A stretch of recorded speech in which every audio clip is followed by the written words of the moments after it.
1973, Cadillac High School was 9-0 in football. 1974 rolled around, thought we had a pretty good team, but we lost our first 2 games and thought, you know, the kids are just trying too hard, trying to live up to that 1973 team. So let's play some rock and roll in the locker room. And Coach Dave Bryans issued probably the most important yes in the history of KISS, maybe. And he said, yes, let's do that. And you choose the band. You're the rock and roll expert. So I chose KISS. KISS in football stands for Keep It Simple, Stupid. Okay, so that's perfect for us. Long and short of it, we won 7 games in a row. And in the middle of that winning streak, I turned over an album, sent a letter to Bill O'Coin, who was KISS's manager, and said, here's what we're doing. I get a call from Gene Simmons and Paul Stanley. They're backstage at a concert. They've heard the story. They are totally excited. And they want to make sure that every Friday after a game, we send them the scores. 75 rolled around, and we still had the KISS theme going. And so we found out that they were going to be at Western Michigan University. And lo and behold, they had a couple of days off in between concerts.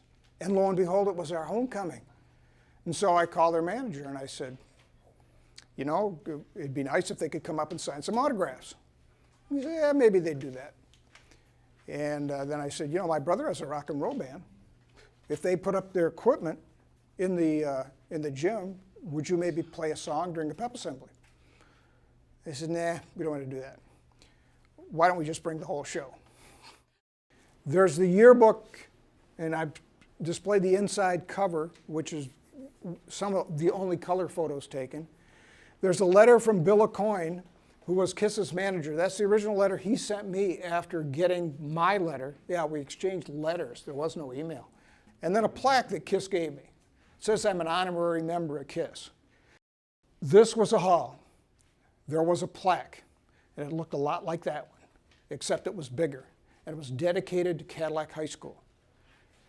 And shortly after we hung the plaque on the wall, it was stolen. It has never been recovered. In 2011, the class of '76 said, you know, we'd like to have a plaque that commemorates the event, and they presented this beautiful plaque arrangement. First of all, you have some of these iconic pictures, okay? This is the picture of on the firehouse, and it's also on the monument. We'll get there eventually. This is in that band room. This is the concert. City Hall, we're going to be going there. That's the side of the firehouse. Here's the band. This iconic picture of Paul Stanley with a football above. He told me, he said, my biggest concern was when I came down, I'd break an ankle, okay, in those big boots. This is the reproduction of the flyer that KISS threw out of the helicopter when they left. We'll talk about that when we get out on the field. And here's a reproduction of the original ticket.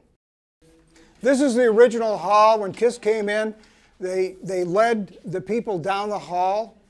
So what we did was we got an Eagle Scout, and we had the bonfire, and Gene stood on top of a car, and we gave him a signal, and as he blew the flames out of his mouth, the Eagle Scout touched the gasoline on the bonfire, and it all went up, and everyone thought Gene started the fire.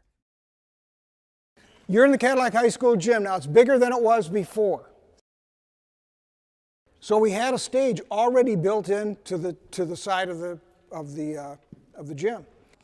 There are stories of people who sat 2 miles away in their backyards and listened to the concert. It was that loud. KISS said to me, we want to do something really special for this concert. We've never done it before. We need compressed air. What KISS had done was up on those rafters, they had taken a big tarp and they had put confetti in it. And they rolled it up. And while they were playing Rock and Roll Night Party every day, they started shaking that tarp, and the confetti started to fall down, and they took those big tubes of compressed air and blew them. And that, ladies and gentlemen, was the first KISS snowstorm in the history of the band. You just close your eyes just for a second. You can feel it. It's rock and roll, folks. This is one of those iconic places where you can feel rock and roll.